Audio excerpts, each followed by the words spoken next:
1981年胶片时代，尼康发布了135画幅的胶片相机 FM2，是当时世界上第一台快门速度可以达到4000分之一秒的相机。彼时风头正盛的旗舰机 F3 的快门速度也仅有2000分之一秒。摄影师史蒂夫·麦凯瑞用这台 FM2加尼康105 f2.5 拍下的那张后来闻名于世的阿富汗少女，这支镜头也被大家称为阿富汗少女镜。FM2除了测光需要电池之外，是纯机械结构的，可靠性极好，故障率低，在很长一段时间内都是当时摄影学校指定的新生入门相机。你需要全手动的来完成拍摄的每一个环节，从选择不同感光度的胶卷开始，再到搭配不同焦距的手动镜头，上卷、过片、测光，自己判断并设置快门速度，旋转光圈环，通过取景器观察并对焦，然后按下快门。每一个细节都影响着照片的成败，没有什么比这更适合学习原始的声音表达了。FM2作为次旗舰相机，价格又比 F3 便宜很多，因此就成为了当时许多人入门摄影的敲门砖，也被无数专业摄影师喜爱，成为一代传奇经典。甚至有人评价他说，尼康 FM2在毫无竞争对手的环境下生产了近20年，孤独求败。我为什么要花费这么多篇幅讲 FM2？ 相信大家都已经知道了，那就是在41年后的今天，数码时代继承了 FM2复古设计的 Z 卡口全画幅数码相机诞生了，尼康 ZF。ZF 是一台继承了 FM2的复古设计，并搭载了尼康最前沿相机性能的一台入门级全画幅相机，以拍照为主，又兼顾了一定的视频性能，极具个性。关于它能聊的东西实在是太多了，所以我摘出了这些我个人很关注的点，来跟大家一起探讨。首先最重要的就是外观和质感，相信当初 ZF-C 发布的时候，有不少人都和我有一样的遗憾。它虽然很美，复刻也很还原，但拿在手里总觉得轻飘飘的，有一点塑料感。ZF 弥补了这个遗憾，在用料和细节上下足了功夫，质感非常好，个人感觉比 FM2还要好。金属质感的机身，光泽质地的黑色漆面，高级感拉满，皮革摸起来也是软软的，纹理也很复古。看相机背面，把屏幕倒扣过来的时候，看起来也很统一。而且这几个转盘都是纯黄铜切削而成，上面的数字也是雕刻出来的，立体又高级，触碰起来的感觉也是冰凉冰凉的，转起来的声音和质感也特别棒。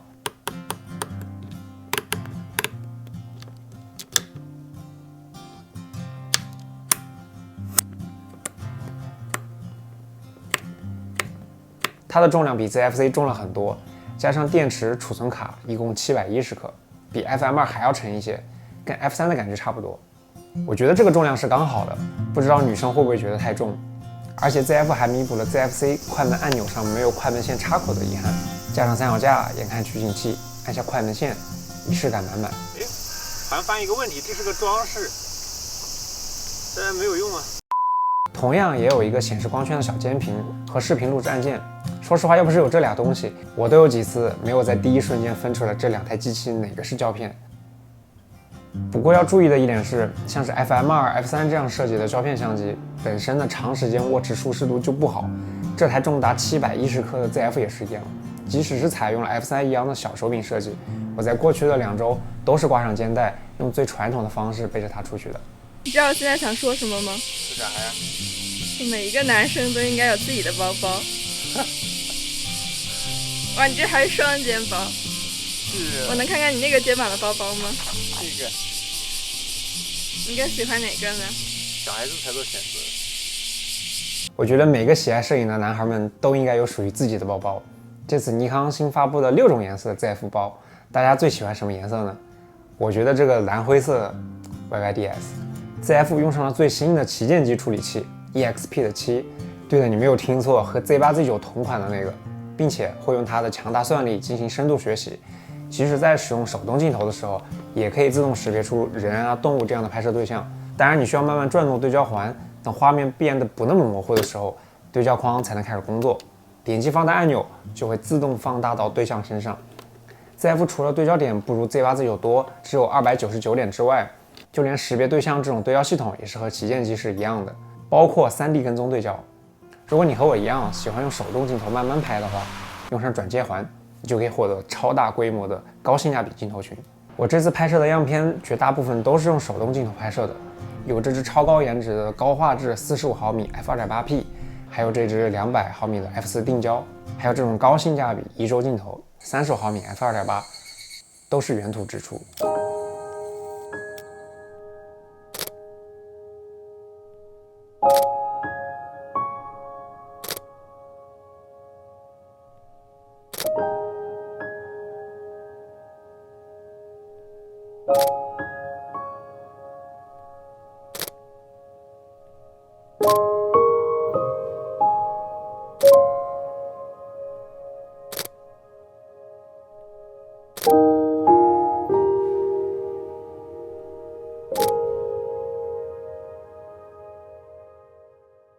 虽然现在每个人的手机随手就能拍出栩栩如生的照片，但这其实经历了漫长的演变。人类历史上第一张照片诞生于1826年，据说为了得到这样的清晰度，它的曝光时间超过了8小时。用现在的眼光来看，这张照片其实是模糊不清的，但就是这张照片和拍摄这张照片的人，凭借着想用光来作画的执着，将人类摄影史的帷幕拉开。在那之后的100多年里，不断有人尝试新的感光材料，为了拍下一张照片的曝光时间从8小时缩减到1-2分钟，再到10几秒，再到后来胶卷时代的几百几千分之一秒，人类慢慢获得了高速定格瞬间的能力，但在暗光环境下仍然需要三脚架才能拍出清晰的图像。直到最近的10年，才终于出现了革命性的传感器防抖技术。通过强大的处理器和传感器，相机的感光元件能够通过自身的抖动来抵消人手时的抖动，从而在暗光环境下不需要用三脚架就能拍出清晰的图像。而这台最新的 ZF 就是超越了旗舰机 Z8Z9， 是目前拥有尼康最强防抖的相机。我认为它可以轻松做到1秒钟的手持曝光。我去，120毫米，2秒钟手持，而且成功率还挺高，我感觉。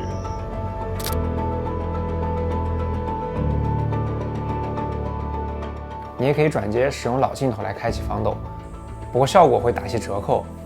使用的时候也需要一点技巧。直接装上去会显示防抖按钮是灰色的，无法开启。这时候你需要在设置菜单里设置好非 CPU 镜头焦距、光圈大小和编号就可以了。比较遗憾的是 Z 卡口太大了，转接这些老镜头看起来都要小一圈，整体协调性上嘛，我个人觉得手上这只45毫米饼干还不错。这也是我觉得目前 ZF 最大的不足。我相信喜欢它的大家最喜欢的就是它的外观。虽然 Z 卡口的镜头它都能用，但是颜值上并不都完全匹配。复古 Z 卡口镜头只有28和40毫米。我想还有很多人和我一样想转接 F 卡口的老镜头来使用这台相机，但转接上去总觉得有点破坏平衡。哇，你这个镜头好长啊！你猜这个镜头多少钱？3000。45人民币吗？对呀，自带遮光罩，200毫米定焦 ，F4，这么厉害，顺滑的手感，只要40多块钱。现在会用这支超级便宜的镜头拍摄一些压缩感的画面。这个镜头好像有点太压缩了，太长了。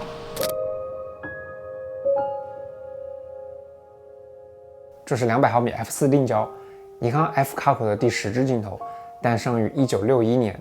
我是45块钱人民币淘到手里的，还没有一个镜头盖贵。但是即使放到现在，放大来看画质仍然不错。在我看来，这些老镜头并不是被时代淘汰的物品，而是凝聚着历代光学精华的宝贵财富。总而言之，希望未来可以有更多的复古镜头出现，以及更漂亮的转接环，可以让这些老镜头重新焕发活力。这次出门我还带上了新淘来的 FM2T， 专门负责在同一机位拍下同一张胶片，好方便做一个全新的胶片滤镜。但当我回家打开电脑，仔细看了 ZF 的直出效果之后，我发现好像这个胶片滤镜不做也罢。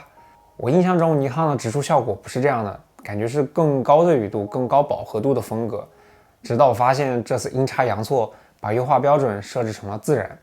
相比自动优化，自然优化的影调就要柔和得多，暗部也没有死黑，整体的饱和度、色相也很讨喜，特别是绿色非常自然。就比如这几张，我觉得完全没有修图的必要了。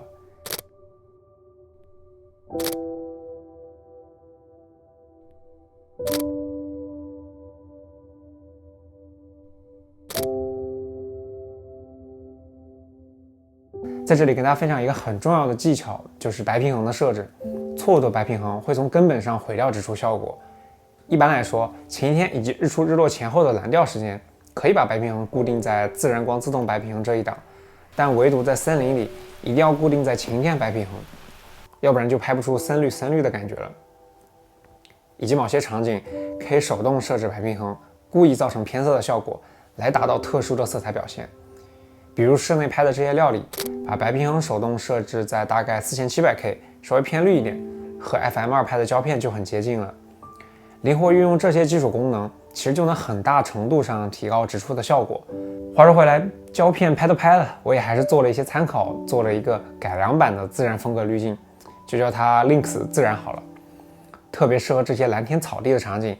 如果大家感兴趣的话，可以在评论区的链接里下载拷贝进储存卡，在相机里点击管理优化标准加载就可以了。关于直出效果的部分，尼康还在人像方面做了一些努力，除了继承美肤效果之外，还新增了3个调整人物形象的功能，每种都有不同的色彩偏好。其实这个人物形象模式就是能够直接用色相和肤色亮度的方式来改变人像直出效果。当然大家也可以在相机里进行自定义，直接把肤色亮度拉满，或者是拉成这样1个星期没涂防晒的肤色。而且还在优化标准里新增了一个丰富色调人像模式，对比之前就有的人像模式是这样的。其实我觉得关于直出效果最有意思的一点是这个全自动 Auto 模式。尼康在这个模式下也用了最新的深度学习技术，能够识别出不同场景，尽可能的给出合理的曝光参数和优化标准。比如我用没有深度学习的 Z8 逆光自拍一张是这样，用 ZF 自拍一张，自动拉高了很多档的曝光，再加上美肤等效果，这应该比较适合女孩们自拍了。想问问正在看的女生观众们，你们觉得这个效果怎么样？因为我觉得这台相机更重要的是个性，而不是参数，所以视频开始了好一会儿，我好像还没有讲到关于 ZF 的具体参数。它用的应该是 Z62 同款传感器，有效像素2450万。现在你还可以用摇摇乐，传感器会以每张 0.5 像素的距离移动，最大支持拍摄32张，然后合成为一张9600万像素的超大照片。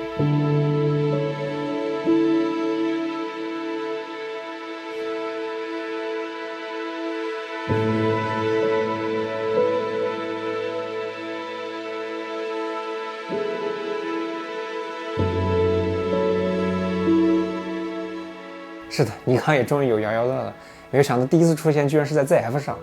我第一次用的时候是在一个废弃学校，里面长满了植物，有点像《行尸走肉》里面的末日废墟。我们现在试一下像素合成，你看它的灯在闪，就是一直在拍，它会在我们看它拍完32张要多久。快门速度会影响最终用时，最快的情况下大概需要4秒左右。回到家后打开 NX Studio， 现在会多出了一个像素合成按钮，一键就能自动查找出所有用像素合成模式拍摄的照片，特别方便。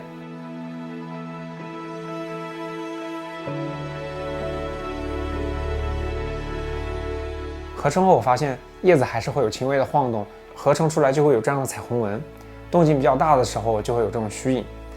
放大看细节确实提升很大，但仍然受限于只能拍摄静止不动的物体，在自然风景摄影以及人像方面就很难运用了。不过对于美食、数码化翻拍等领域，还是一项特别有趣的功能。我也特别期待各大修图软件支持 ZF 的 RAW 之后，用它来翻拍胶片，看看能挖掘出多少细节。关于连拍，它的机械快门最大速度和 Z62 是一样的，14张每秒，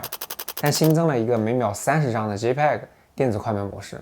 处理器的性能肯定是够了，有可能是受限于传感器本身的读写速度和卡。ZF 除了拥有一个 SD 卡槽，居然还加入了一个 Micro SD 卡槽，可能是受限于机身大小吧。Micro SD 卡的价格确实很优惠，如果作为第2张备份卡的话，确实很有性价比。还有另一个关于储存的旗舰机下放的功能，就是高效率 RAW 压缩格式。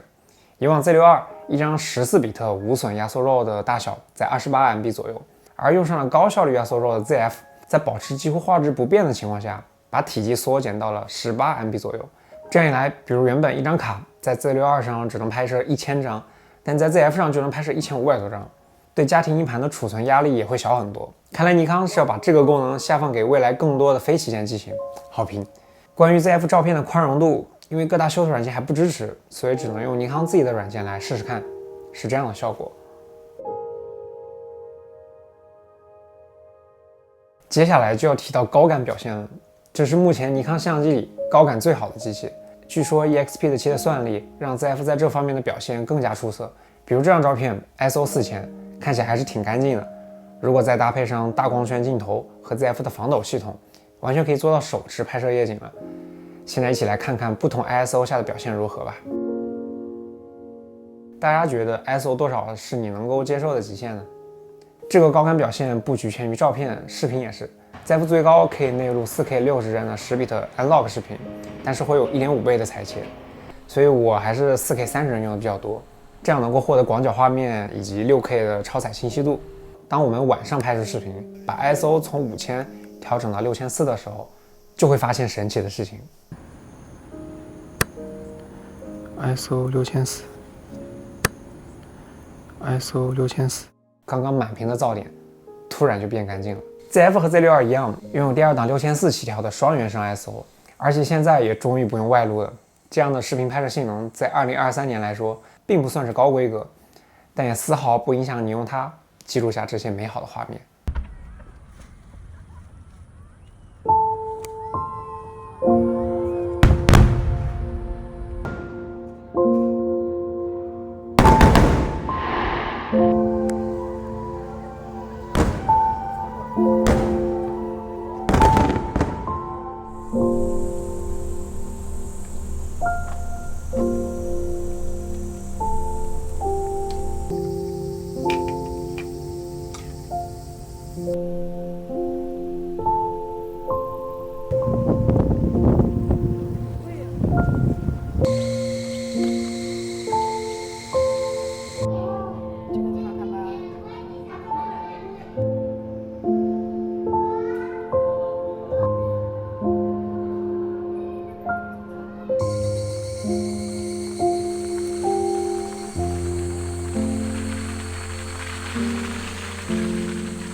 虽然这些片段很美好，但是想要把这些功能都塞到这么小的一台相机里，一定会产生的问题就是过热。现在我们在外面拍摄，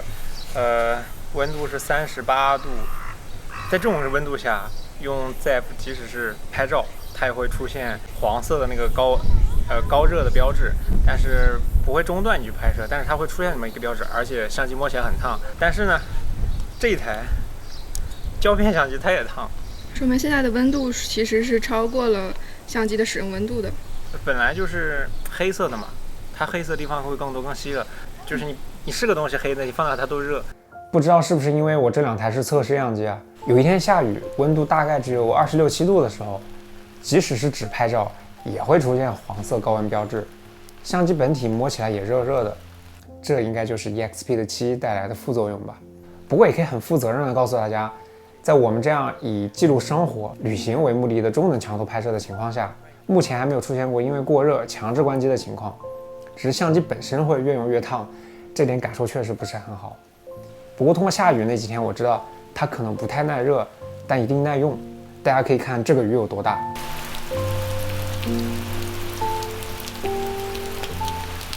ZF 延续了尼康一贯的优良传统，根据官方的说法，除了最低使用温度是0度，不是负10度以外，耐候性和 Z8 是一样的。所以买这台相机去拍照的话，不管是刮风下雨还是下雪，不要考虑相机要不要紧，多考虑一下自己吧。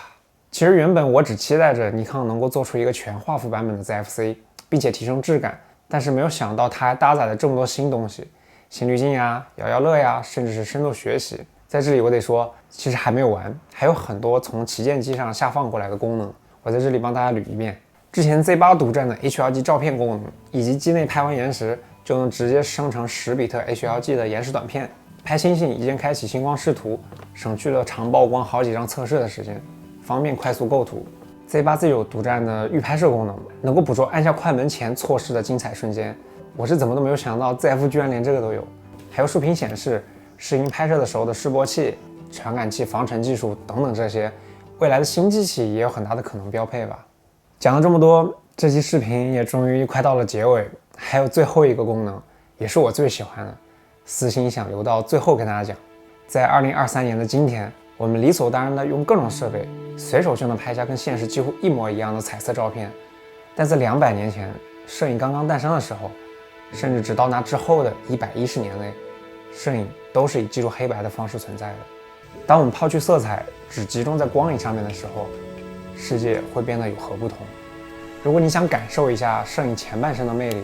只需要拨动这根拨杆，就能回到摄影的起源，遇见这个只有光和影的世界。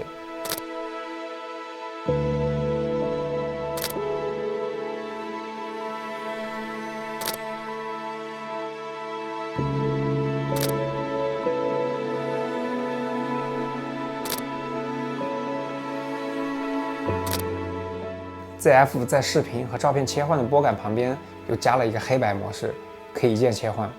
它其实是一个黑白滤镜，如果你拍的是 RAW， 后期放到修图软件里也可以恢复成彩色照片。我觉得设计师一定是一个非常有意思的人，居然放了这样的一个功能进去，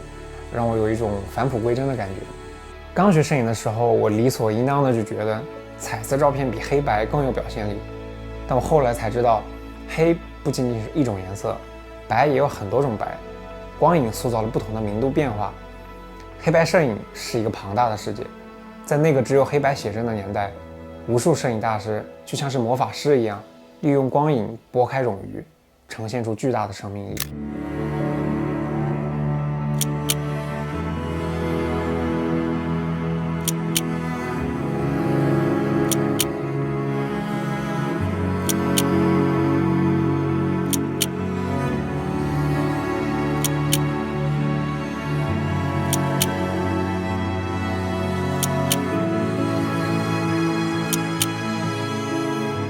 没有了色彩的照片，为何仍能如此打动人心？生活在那个时代的摄影师们是如何思考去按下快门的瞬间的呢？这是 ZF 带给我的启发，也是我最想探寻的摄影的原点。我想起了当我第一次拿起相机，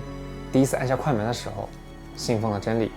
摄影一瞬即永恒。